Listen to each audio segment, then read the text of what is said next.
बाबा कदम यांची कादंबरी चिनार. प्रकरण 8.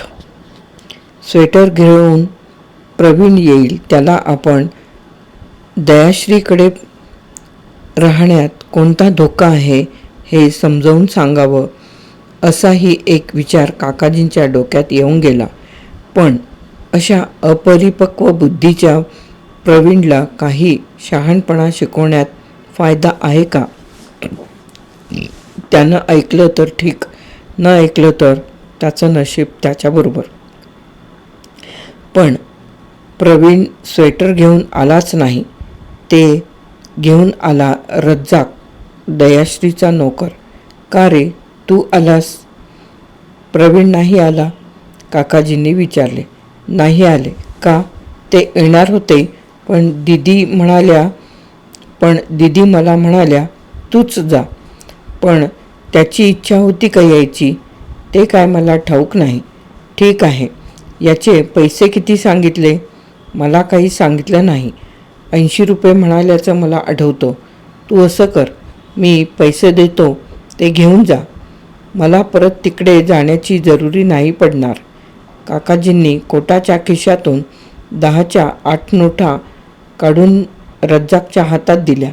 वर त्याला बक्षीस म्हणून 2 रुपये दिले. रज्जाकनं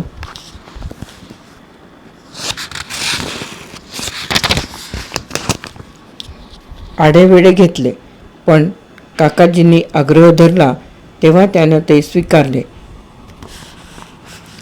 कादरा त्याला किनाऱ्यापर्यंत सोडायला निघाला तेव्हा तो त्याला म्हणाला, इथला बाबूजी तुमच्या घरी आला का रे? इथला आहे का कुठला आहे ते ठाऊक नाही, पण गेले 4-6 दिवस झाले आमच्या मालकिनीकडे एक पाहुणा आलेला आहे खरा. इथलाच आहे तो. त्याला सांग तू गेलास आणि या काकाजींची मुलगी झुरणीला लागली आहे. बायकोची तब्येत बरी नाही म्हणून काकाजी इथं आले, पण आता त्यांची मुलगी आजारी पडण्याच्या बेतात आहे. मी त्यांच्याबरोबर कशाला बोलू रे बाबा? आमची मालकीण त्याला फार सन्मानानं वागवते.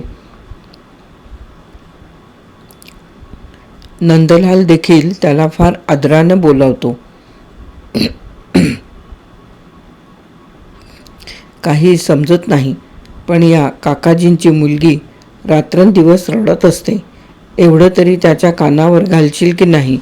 घालीन, पण त्यामुळे काही घडलं तर आमची मालकीण मला फाडून खाईल. ती जितकी चांगली तितकीच वाईट आहे. आपण नोकर माणसं, ही फिरस्ती प्रवासी मंडळी 4 दिवस राहतील आणि निघून जातील. आपल्याला मात्र इथं जन्म घालवायचा आहे. रज्जाक किनाऱ्यावर आल्यानंतर सरळ टुरिस्ट सेंटरच्या वाटेला लागला. खिशात काकाजींनी दिलेले पैसे व्यवस्थित आहे की नाही हे त्यानं चाचपून पाहिलं. काकाजींनी 2 रुपये बक्षिसे दिली होती. त्याचे तळलेले मासे आणि पाव घेतला. रस्त्यानेच खात खात तो निघाला. तो जेव्हा घरी आला तेव्हा दयाश्री आणि प्रवीण बाहेर जायच्या तयारीत होते. दयाश्रीनं रेशमी काळी साडी नेसली होती. तिच्या गौरवर्णाला ती फारच शोभून दिसत होती. प्रवीणनं निळसर मॅनिला आणि कार्डाईटची चॉकलेटी पॅन्ट घातली होती. इथं दयाश्रीच्या घरी आल्यापासून त्याच्यात आमूलाग्र बदल घडला होता. पूर्वीसारखा तो पोटतिडकीनं समाजवाद बोलत नव्हता किंवा भावनाप्रधान होऊन कसलीही विधाने करीत नव्हता. फॅक्टरीमध्ये तो बारकाईने लक्ष घालत होता. कोणता माल उजवा, कोणता दावा हे त्याला आठवड्याच्या आतच कळू लागलं होतं. आज दयाश्री त्याला शंकराचार्यांच्या टेकडीवर घेऊन चालली होती. बऱ्याच दिवसानंतर तीही बाहेर पडत होती. सेंट्रल बस स्टेशनजवळ आल्यानंतर दयाश्रीनं टॅक्सी बोलावली. टॅक्सीत मागे दयाश्रीच्या शेजारी तो बसला. टॅक्सी सुरू झाली. दयाश्रीकडे पाहत तो म्हणाला, दीदी तू आज फार छान दिसतेस. दयाश्री हसली असताना तिच्या उजव्या गालावर खळी पडायची. काहीतरीच बोलतोस. शपथ, मी कुणाची उगाच स्तुती करत नसतो. प्रवीण, तुला घरची आठवण नाही येत होती, पण आता तुझ्याकडे राहायला आल्यापासून थोडी कमी झाली. असं आईवडिलांना टाकून येणं बरं नव्हे. जोपर्यंत आपले आईवडील हयात असतात तोपर्यंत त्याची किंमत समजत नाही. ते गेले की मग मात्र समजायला लागते. दीदी, माझी आई फार चांगली आहे, पण माझं अन वडिलांचं अजिबात पटत नसे. का? त्यांच्या कल्पनाच काहीतरी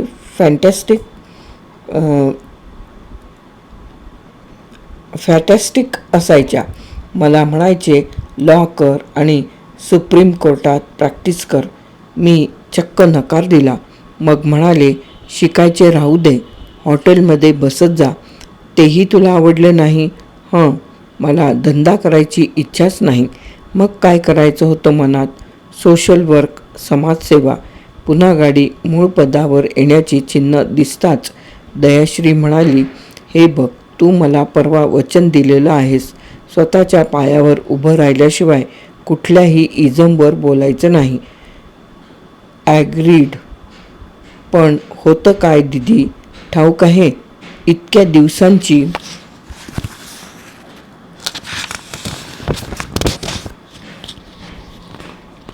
ती सवयच जात नाही.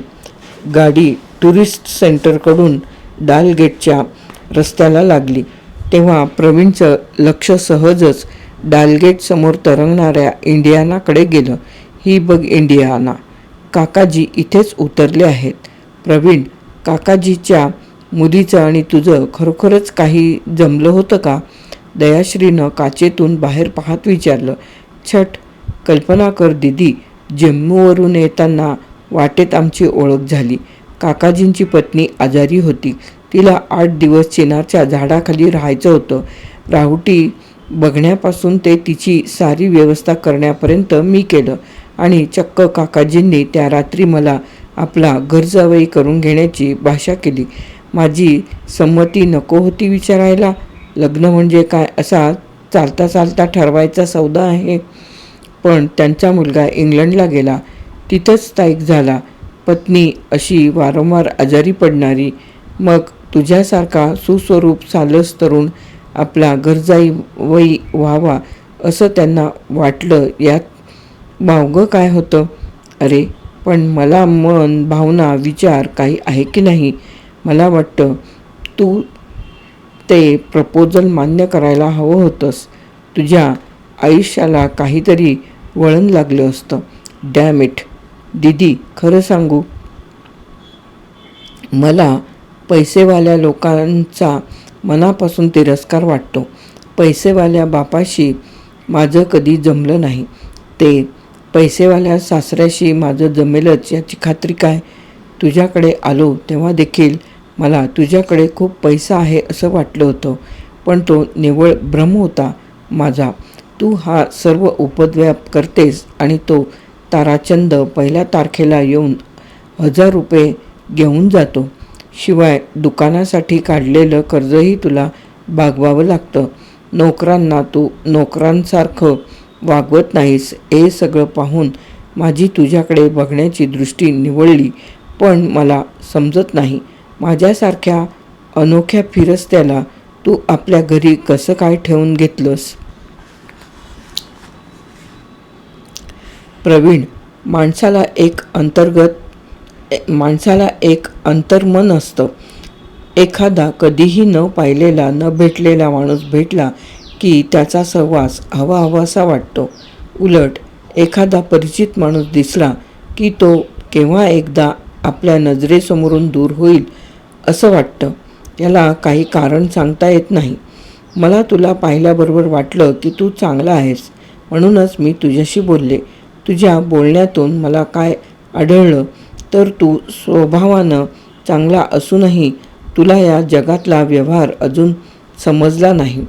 तसा समजला असता तर वडिलांजवळ राहून धंदा सांभाळून देखील तू सामाजिक कार्य करू शकला असतास. अरे, या जगात पैशासारखी वाईट गोष्ट जशी कोणतीच नाही, तशी पैशासारखी चांगलीही गोष्ट कोणतीच नाही. म्हणजे परस्पर विरोधी विधानं कशी करतेस? समज तू समाजसेवा सुरू केलीस, पण खिशात पैसा नाही, तू खाणार काय? एका ठिकाणावरून दुसरीकडे जाणार कसा? राहणार कुठं? सगळंच पैशांना अडतं. तेव्हा जीवन जगण्या इतका पैसा प्रत्येकानं प्रथम कमवायला शिकलं पाहिजे. नंतर सगळी तत्त्व विचारात घ्यावीत, जरूर तेव्हा ती आचरणातही आणावीत. ते पटलं म्हणूनच मी मान्य केलं ना दीदी? ते मान्य केलंस म्हणूनच मी तुला आश्रय दिला. पण दीदी, तुला तो ताराचंद जो पिडतो त्याचा मला खूप राग येतो. तुला कल्पना नाहीत प्रवीण. तो ताराचंद आणि त्याची 2 मुलं माझा इतका दुस्वास करतात की काही विचारू नकोस. माझ्याकडे ऑर्डरसाठी काही गिऱ्हाईक आली त्यात कोणी तरुण असलं की नाही ते लोक उठवतात. माझ्या चारित्र्यावर आरोप करून मला छेडतात. म्हणून यावेळी मीही हट्टाला पेटले आहे. तुला मी मुद्दामच घरी ठेवून घेतलेला आहे. त्यांना किती ओरडायचं आहे तेवढं खुशाल ओरडू दे. दीदी, माझ्याकडे पाहून ताराचंदची ती दोन्ही पोरं हसतात.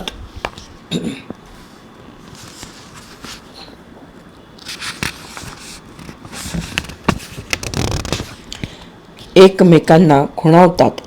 यांना एकदा दिल्लीचा हिसका दाखवू का? काही नको.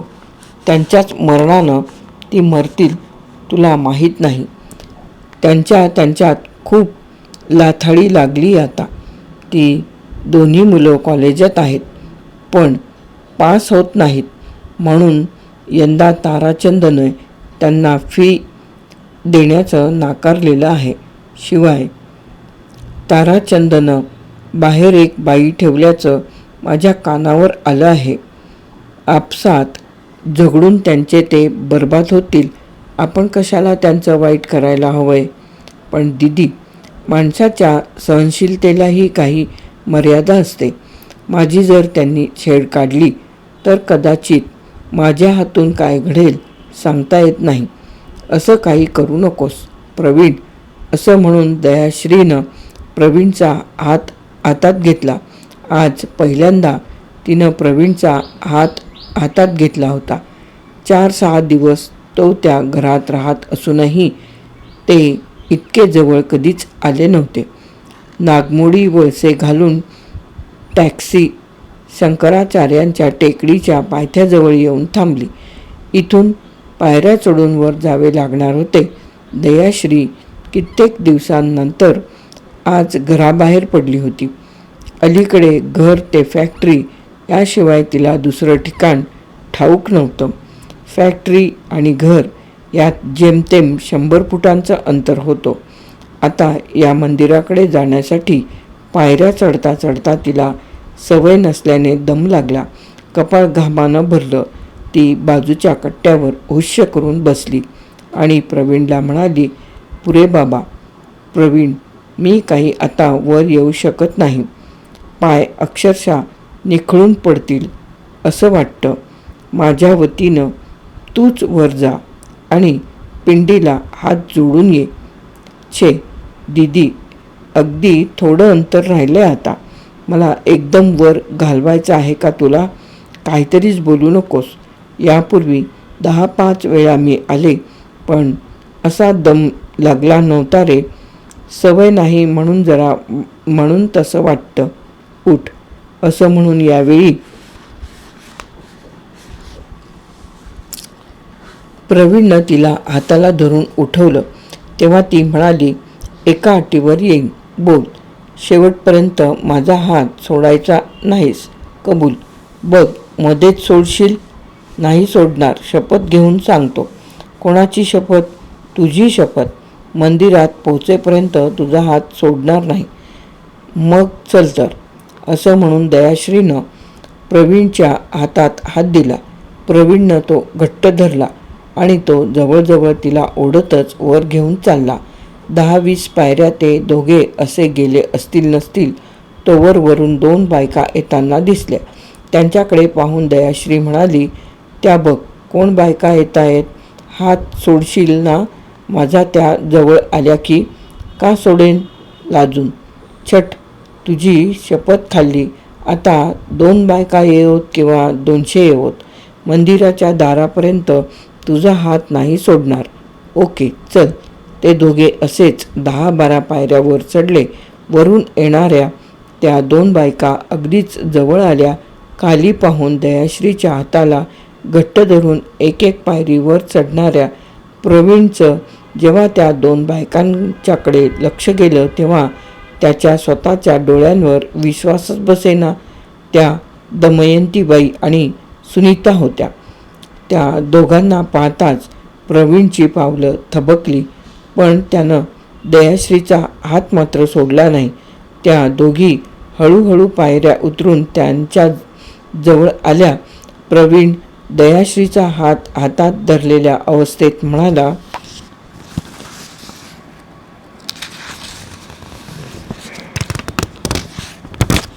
मा, शंकराचार्यांच्या टेकडीपर्यंत आलात होय. सुनीता दयाश्रीचा हात हातात धरून उभ्या असलेल्या प्रवीणकडे न पाहता खाली दाल सरोवराकडे पाहत राहिली. बोलायचं नाही असं ठरवलंय काय.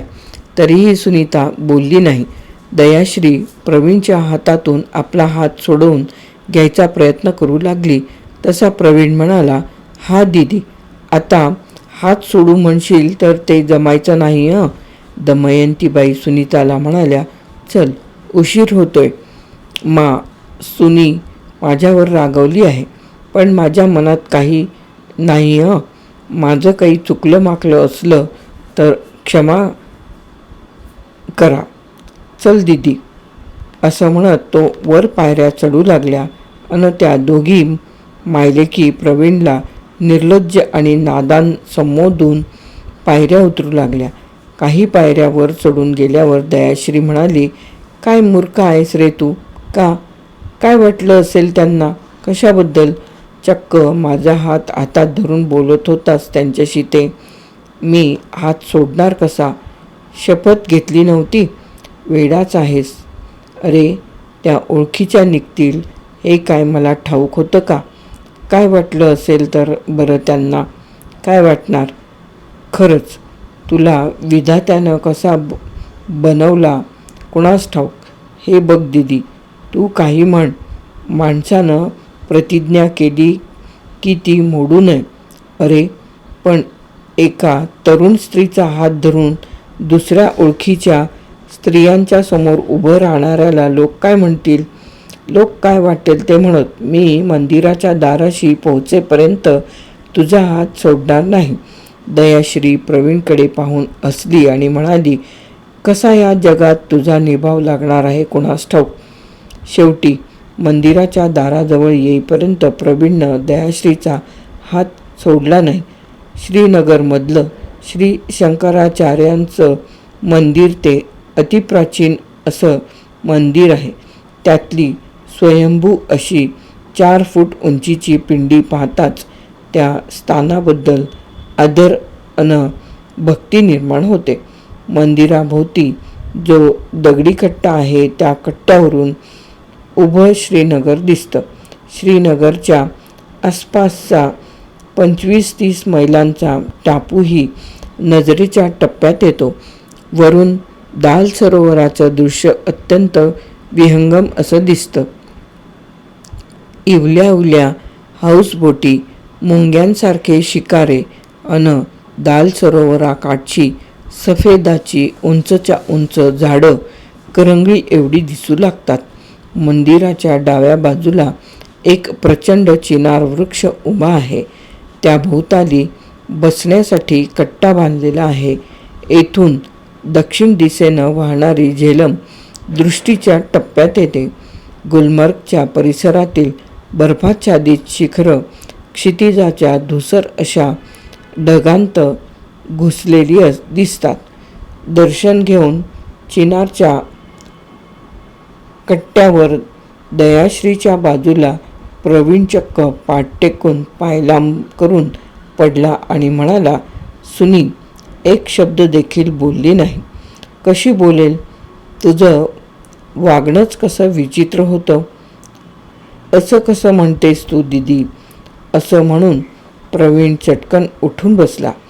अरे मूर्ख माणसा, आपल्या ओळखीच्या माणसासमोर असं एखाद्या स्त्रीचा हात धरून उभं राहणं बरं नव्हे. पण शपथ मोडली असती ती. मोडली तर मोडली, शपथ मोडली म्हणून काही बिघडत नाही.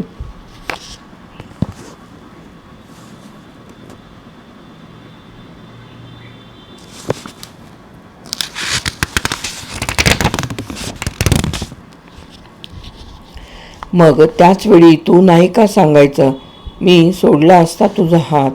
मी सोडवून घेण्याचा किती प्रयत्न केला. आपल्या उजव्या हाताची दुखावलेली बोटं न्याहाळत दयश्री म्हणाली, पण तुला तारतम्य राहत नाही. हेच खरं. बोल, तुला काय बोलायचं तेवढं बोलून घे. खरंच तुम्हा बायकांशी कसं वागावं हेच समजत नाही. प्रवीण, या जगात व्यवहार नावाची एक चीज आहे. आजपर्यंत तुला त्या व्यवहाराची कधीच जाणीव झालेली नाही. यापुढे होईल की नाही याचीही शंका वाटते. काय अव्यवहारीपणा केला मी? ऐकणार आहेस? बोल. प्रथम स्वतःचं घर सोडलंस, ही चूक केलीस. दुसऱ्यांदा काकाजींना न सांगता इंडियानातून पळून आलास, ही घोडचूक केलीस. आणि आता माझ्याकडून जर असाच निघून गेलास तर त्या चुकीला काय म्हणता येईल हे सांगता येत नाही मला. महाप्रचंड घोडचूक. असं म्हणून प्रवीण हसला. दयाश्रीही हसू लागली. हसता हसता तिच्या डोळ्यांत अश्रू तरळले. तेव्हा प्रवीण म्हणाला, हे काय डोळ्यात अश्रू? प्रवीण, तुला व्यवहार शिकवताना मला एक भीती वाटते. कसली? माझ्याही आतून अशीच एखादी घोडचूक होते की काय? छट, असं काही बोलू नकोस. दयाश्रीच्या गालांवरून ओघळणारे अश्रू प्रवीणनं आपल्या रुमालानं टिपले आणि तो म्हणाला, दीदी, यापुढं माझ्या आतून चूक घडणार नाही आणि तुझ्याही आतून ती घडणार नाही. मी यापुढे तुला सोडून कुठे कुठे जाणार नाही. शपथ घेऊ? नको प्लीज, तसं काही करू नकोस. मंदिरात आणखीन एक वेळा जा, हात जोड आणि म्हण, यापुढं दीदीच्या सल्ल्याशिवाय कोणताच निर्णय घेणार नाही. प्रवीण उठला. तरातरा चालत मंदिराकडे गेला. तिथली घंटा बडवून त्यानं प्रतिज्ञा केली. चिनारच्या झाडाखाली दमलेली दयाश्री त्याच्या पाठमोऱ्या आकृतीकडे पाहत होती अन पाहता पाहता आपले भरलेले डोळे टिपत होती. आपल्या डोळ्यांत अश्रू का येत आहेत हे तिला समजत नव्हतं. काकाजींना परत मुंबईला जाणं भाग होतं. त्यांनी इंडियानामधून न्यू डोज हॉटेल येथे मुक्काम हलवला. हॉटेल अत्यंत आलिशान होतं. मोठ्या रूम्स, खाली लाल गालीचे सुबक फर्निचर आणि हॉटेलसमोर विस्तीर्ण अशा हिरवळीवर मोठे मोठे चिनारचे वृक्ष होते. बाकीच्या सुखसोयींपेक्षा चिनारचे वृक्ष तिथं आहेत या गोष्टीला काकाजींच्या दृष्टीनं फार महत्त्व होतं. चिनार वृक्षांच्या सान्निध्यात आणखीन 1-2 महिने दमयंतीबाईंना ठेवण्याचा त्यांनी निर्णय घेतला होता. काकाजींचं जाणं एक दिवसावर आलं. हॉटेलच्या व्हरांड्यात ते खुर्चीवर बसले होते. समोर टेबलावर व्हिस्कीचा ग्लास होता. रात्रीचे 8:15 वाजायला आले होते. त्यांनी सुनीताला हाक मारली. सुनीता आली. बेटा सुनी, एक्सक्यूज मी. काकाजी किंचित गंभीर आवाजात म्हणाले, कशाबद्दल? वाटेच्या वाटसरूला जावई म्हणून पसंत केला, पण तो निघाला पळपुटा. मूर्ख, अव्यवहारी, निष्कारण मी तुझ्या मनाला क्लेश दिला. विसरा आता ते. तू विसरलीस ना?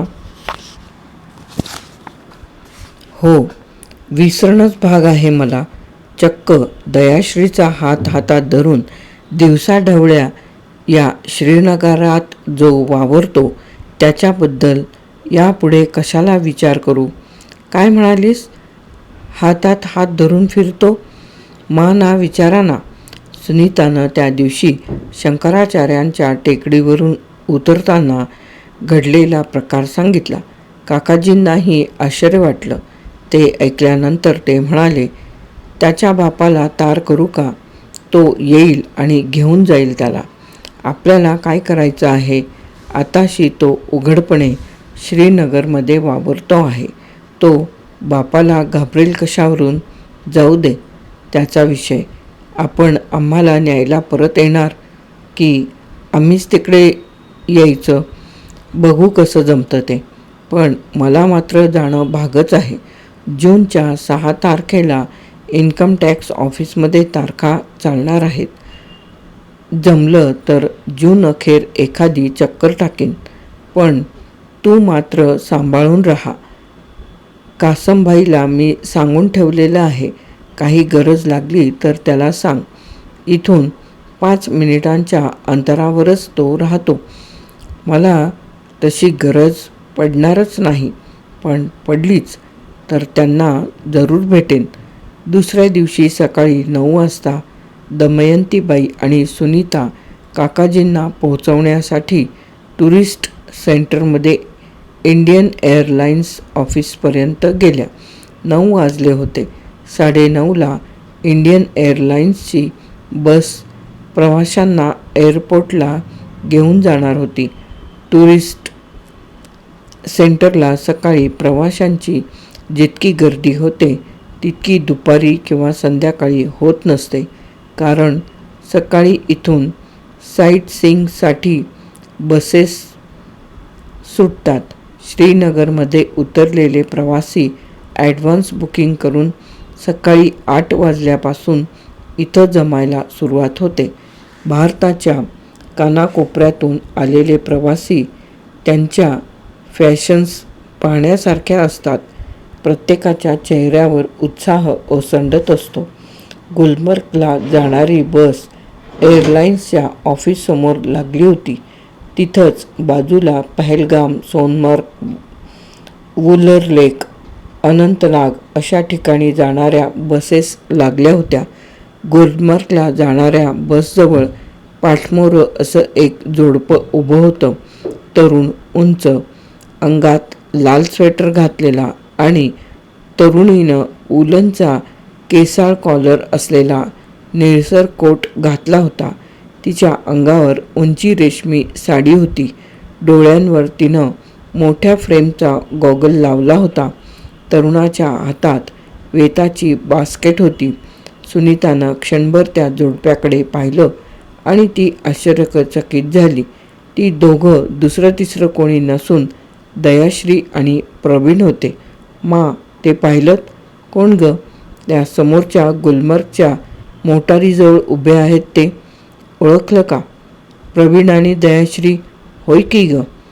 प्रवीणनं खिशातून सिगारेट काढून शिलगावली आणि तो चक्क दूर सोडत इकडे तिकडे पाहत होता. बघता बघता त्याला आणि सुनीता दिसल्या. तसा तो दयाश्रीच्या कानाजवळ तोंड नेऊन काहीतरी बोलला आणि सरळ त्या दोघी उभ्या होत्या तिथं आला. ना वाकून नमस्कार करून म्हणाला, काय आपण लोक परत चाललात? आम्ही नाही चाललो.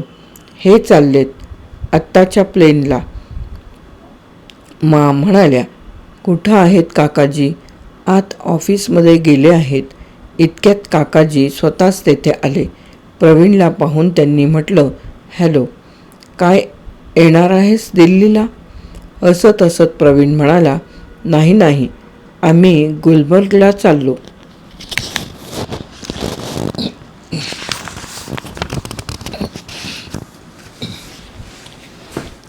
आम्ही गुलमर्गला चाललो आहोत. दीदी केव्हा लहानपणी मल्यकॉक असताना गेली होती. ती म्हणाली, आज जाऊ? छान.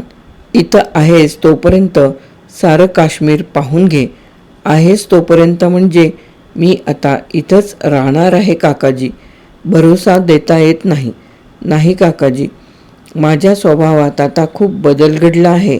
दीदीची परवानगी घेतल्याशिवाय श्रीनगर सोडायचं नाही अशी प्रतिज्ञा केली आहे मी परवा.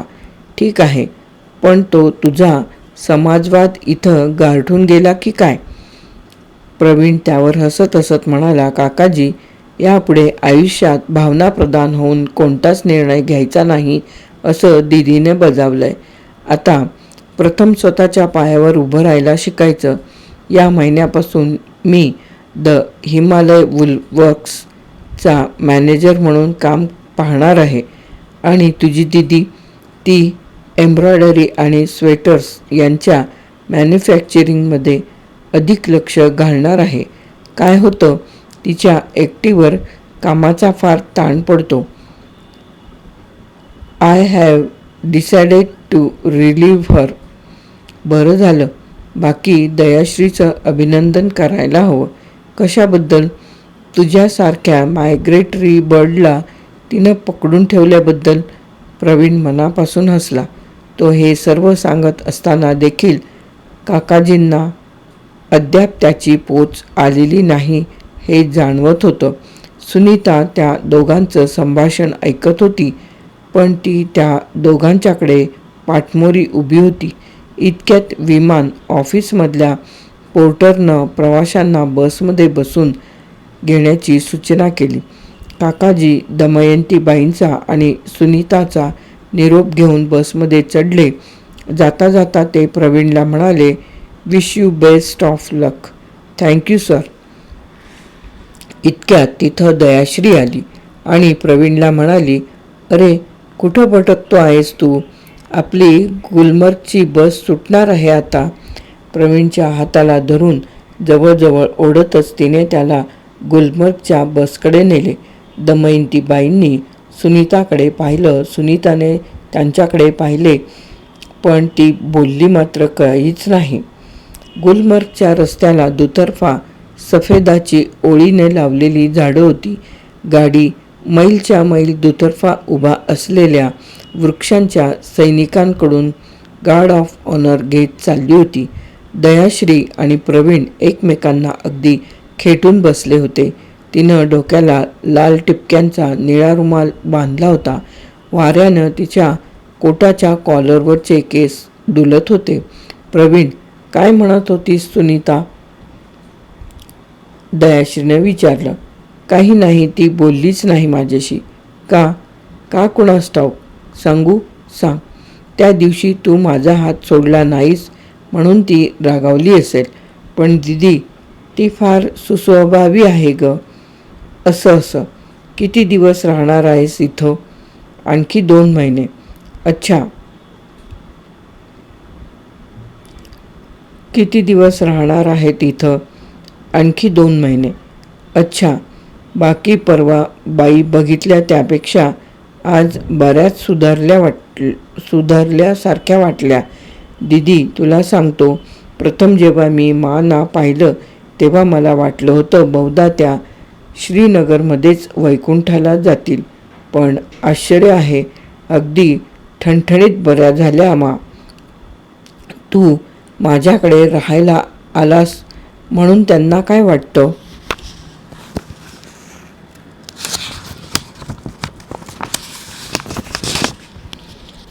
हा प्रश्न प्रवीणला अपेक्षित नव्हता. तो क्षणभर विचार करून म्हणाला, काय वाटणार? बरं वाटतं की वाईट वाटतं? बरं वाईट वाटण्याचा प्रश्न येतो कुठे? प्रवीण, तुला त्यांनी जावई म्हणून नियुक्त केला होता. तू त्यांचं काहीही मान्य न करताच निघून माझ्याकडे आलास. याबद्दल त्यांना काहीच वाटत नाही असं म्हणायचं आहे तुला? मी आजपर्यंत तसा काही विचारच केला नाही दीदी. तुझ्याकडे आल्यापासून मी एकच ध्येय डोळ्यांसमोर ठेवलेलं आहे. कोणतं? मी स्वतःच्या पायावर उभा राहणार. आता तू कोणाच्या पायावर उभा आहेस? तुझ्या. त्यावर दयाश्री हसली आणि म्हणाली, खरंच तू म्हणजे अभ्यासाचा एक विषय आहेस प्रवीण. आजपर्यंत ज्यांनी हा विषय अभ्यासला ते नापास झाले, होय ना? अगदी बरोबर बोललास. पण तू मात्र जर हा अभ्यास केलास तर फर्स्ट क्लास मिळवशील. कुणास ठाऊक. हात हवेत उडवून दयाश्री म्हणाली, अद्याप तुझा अंत लागलेला नाही असं वाटतं कधी कधी.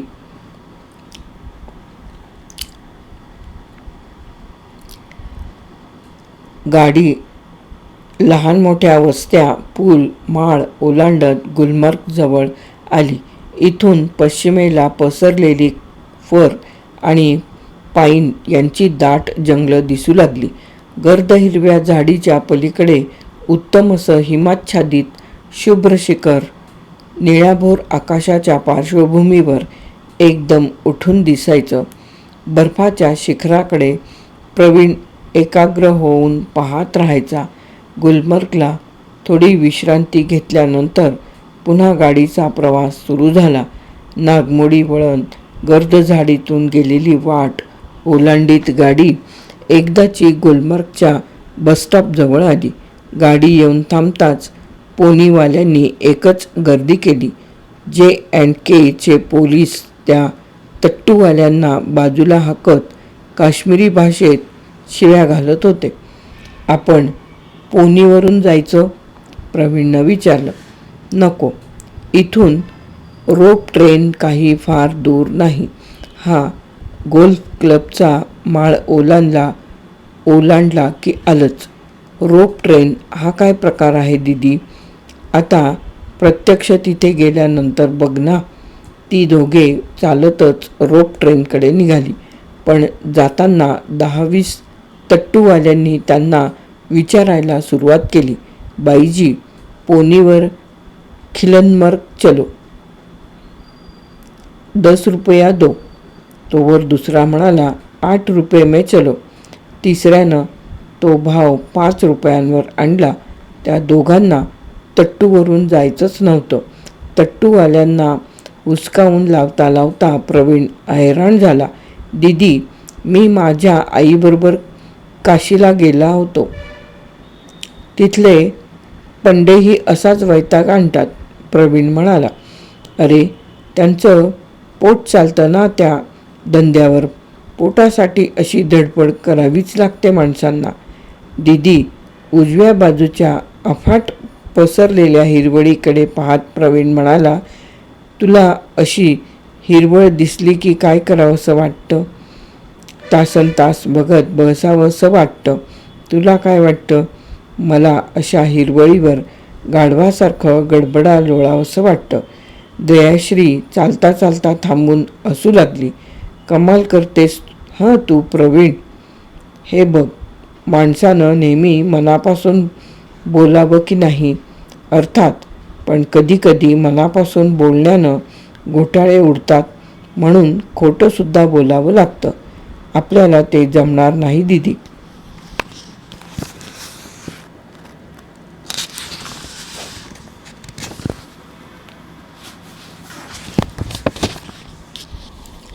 बोलत बोलत ते रोप ट्रेनपर्यंत आले. तिथं रस्ताही संपत होता. त्या ठिकाणी एक मोठी पत्र्याची शेड होती. त्या शेडमध्ये एक प्रचंड चाक होतं.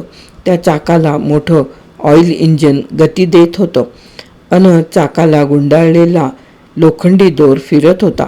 हा दोर जवळजवळ 2.5-3 फर्लांग अंतरावर गेला होता. या दोराला जागोजागी 2-3 माणसं बसतील असे बाक लोंबकळत होते. दयाश्रीनं तिकीटं घेतली अन ती दोघे पाळीला उभी राहिली. मागे मी आले होते ना, तेव्हा ती रोप ट्रेन बंद होती. आज तुझ्या समवेत पहिल्यांदाच बसण्याचा योग येतो आहे. जसजसे बाक रिकामे होतील तसे पाळीतले लोक पुढे सरकत होते. पण या बाकड्यावर बसायचं म्हणजे एक सर्कसच होती. तो बाक दोरीवरून पुढे पुढे जात असतानाच उडी मारून बसावं लागे. दयाश्रीला हातात धरून प्रवीणनं त्यात बसवलं अन नंतर तो चढला. बसल्यानंतर त्यानं बाकाला असलेला लोखंडी बार आडवा लावून घेतला. हळूहळू ते दोघे बसलेला बाक उंचीवर जाऊ लागला. दयाश्री प्रवीणला घट्ट बिलगली. त्यानंही तिच्या कमरेभोवती हात घालून तिला धरलं. उंच अशा पाईंच्या झाडाजवळून ती रोप ट्रेन शेवटच्या टर्मिनसपर्यंत आली. तिथंही चालता चालताच उतरावं लागे. तिथली वनश्री अवर्णनीय होती. चोहोबाजूंना फारच घनदाट जंगल आणि मधून जाणारी ती पायवाट किलनमर्ग या आणखीन उंचीच्या ठिकाणी जात होती. किलनमर्गचा परिसर रानफुलांबद्दल प्रसिद्ध आहे. तसेच येथून उलर लेक या महाप्रचंड सरोवराचं चमचमणारं निळभोर पाणी दिसतं. ती दोघं एका पाईंच्या खोडाला टेकून बसली. तेव्हा दयाश्री म्हणाली, प्रवीण, हे आपलं किती दिवस असं चालायचं? हे म्हणजे काय कप्पाळ, मूर्ख कुठला. मगाशी रोप ट्रेनमध्ये माझ्या कमरेभोवती विळखा घातलास तेव्हा तुला काही वाटलं नाही? काय वाटणार?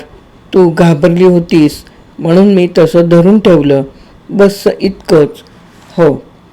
दयाश्रीनं गवताच्या 2 काड्या उपटल्या. बाजूला वाळूचा ढीग होता.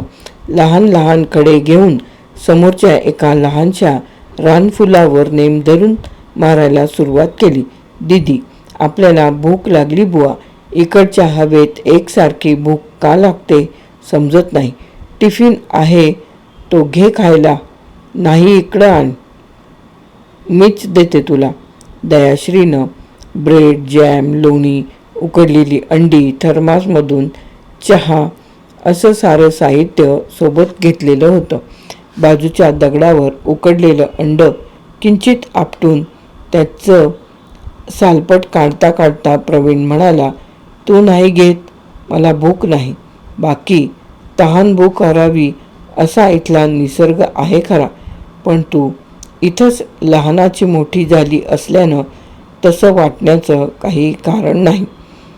मला मात्र या हवेत खूप भूक लागते. तूच प्रश्न विचारत राहा आणि तूच उत्तर देत राहा. दयाश्री किंचित रागानं म्हणाली, दीदी, तू रागवलीस की खरंच फार छान दिसतेस. दयाश्रीला कोणत्या वेळी प्रवीण काय बोलेल याचा अंदाजच करता येत नव्हता. ती पाईंच्या राईमधून दूरवर दिसणारा गोल क्लबचा माळ पाहत राहिली. दीदी, खा ना. तोंडात उकडलेलं अंड असतानाच प्रवीण म्हणाला, अंड तू सोलून देत असशील तर खाईन. अरे, बाय ऑल मीन्स. दयाश्रीला अंड सोलून देताना प्रवीण म्हणाला, लहानपणापासून मला हे अंड्याचं कोडं उलगडत नाही दीदी.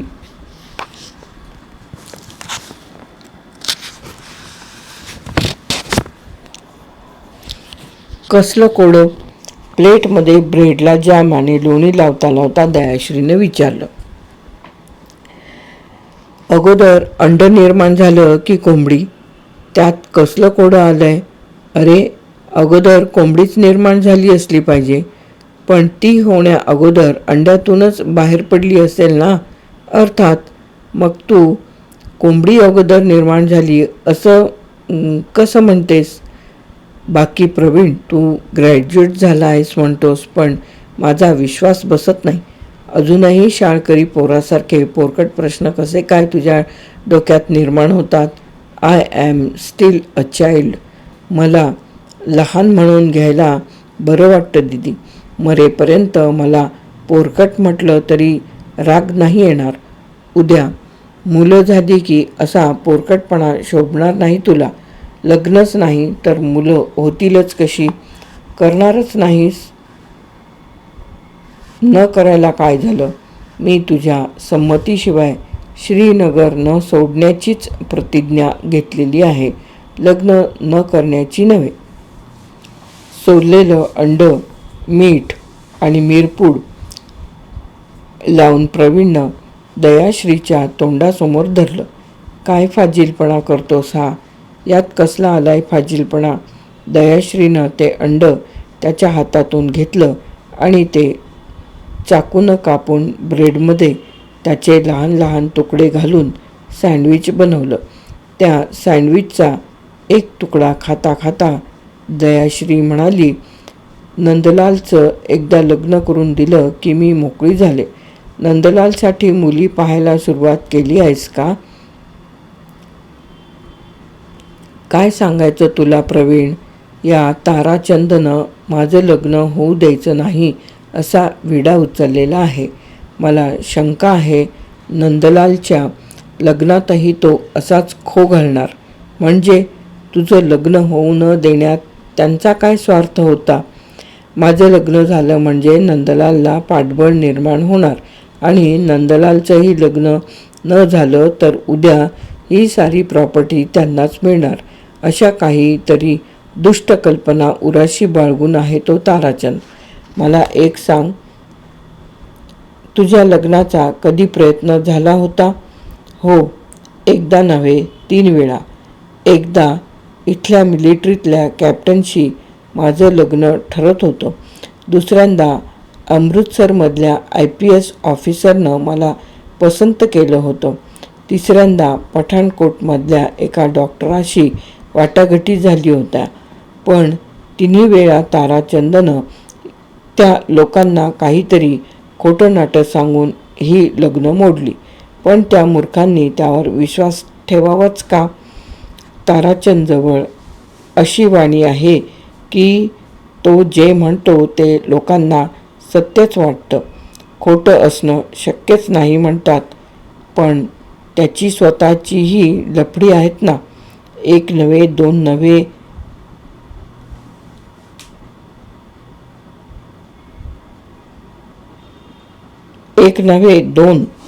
एक आहे जुनी ड्रायव्हर मंजूर अहमदची बायको.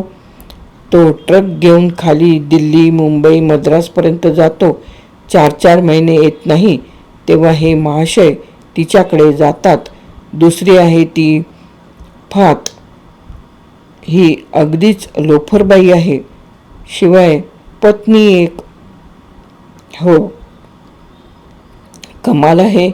या माणसाला पद्मश्री द्यायला हवी. तर तुला सांगते प्रवीण, स्वतः गलिच्छ जीवन जगणारा हा माझा सख्खा भाऊ आम्हा बहीण भावंडांना लग्न करून सुखानं जगता येऊ नये यासाठी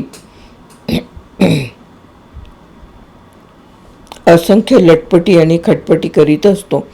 त्याला कोणीतरी ठोकायला हवी दीदी. त्याला कोणीतरी ठोकायला हवा दीदी. आमच्या दिल्लीत हा जर असताना तर उभा फोडून काढला असता याला. तिथं आमच्याकडे लाड नाही चालत. माझ्या एका मित्राचा मेहुणा होता. तो बायकोला मारपीट करून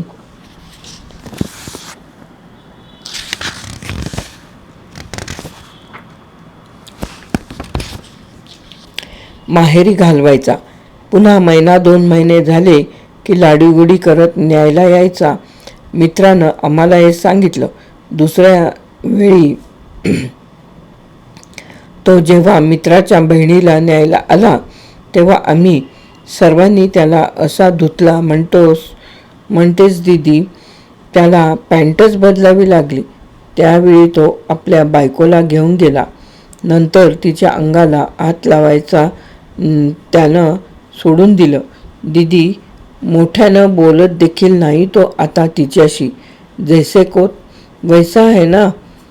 मला सुद्धा ताराचंदची खूप चीड येते प्रवीण. तो खालून चालला की वरून वरवंटा फेकून मारा असा वाटतो. पण शेवटी दुसरं मन म्हणतं किती झाला तरी आपल्याच रक्ताचा आहे. ही भावना सोडून दे दीदी. तू अशी भावनाप्रधान आहेस म्हणूनच तो तसा वागतो. तू घरी आल्यापासून तो इतक्या कंड्या पिकवायला लागला आहे. पण आता मी त्याला जुमानायचं नाही असं ठरवलंय दीदी. त्या पोराने मला 1-2 वेळा चिडवण्याचा प्रयत्न केला. पण मी असताना सारल्या तेव्हा गुपचूप बसले.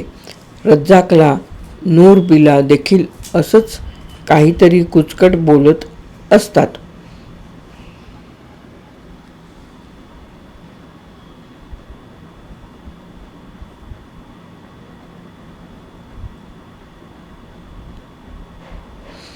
आता सबंध इमारतीला एकच पाण्याचा नळ आहे.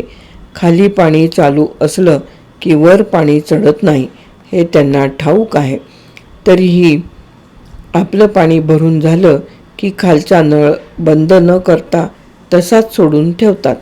नूर बीला खाली जाऊन पाणी भरावं लागतं. अशी दुष्ट वासना का? त्याला काही उत्तर नाही प्रवीण. स्वतंत्र नळ घ्यायचा म्हणते, पण त्याला 1000-2000 घालावे लागणार. जाऊ दे, उगाच विषय निघाला तो. आपण एक दिवस मजेत घालवायला म्हणून आलो ना इथं. तर काय, आणखीन घे ना ब्रेड. नको, आता चहा दे म्हणजे झालं. त्यानंतर परत ती दोघे त्या रोप ट्रेनमधून परतली. संध्याकाळी गुलमर्गच्या पश्चिमेला सूर्यास्ताचं एक आगळंच दर्शन घडलं. किंचित धुसर असणारं क्षितिज यावेळी स्वच्छ दिसू लागलं. अस्ताला चाललेला सूर्य पौर्णिमेला उगवणाऱ्या चंद्रासारखा शीतल आणि गुलाबी वर्णाचा दिसू लागला. खिलनमर्गच्या परिसरातील हिमाच्छादित गिरीशिखरेही गुलाबी दिसू लागली. पाईन आणि फरच्या गगनचुंबी वृक्षांचे शेंडे किंचित जांभळे दिसू लागले. थंड हवा सुटली. सूर्याचं अगदी शेवटचं टोक अस्ताला जाईपर्यंत प्रवीण आणि दयाश्री ते पाहत उभे होते. नकळत त्या दोघांचे हात एकमेकांच्या हातांत गुंतले होते. प्रकरण 8 भाग 2 येथे समाप्त. चिनार. बाबा कदम. बाबा कदम यांची कादंबरी चिनार प्रकरण 8 भाग 2 येथे समाप्त. चिनार बाबा कदम.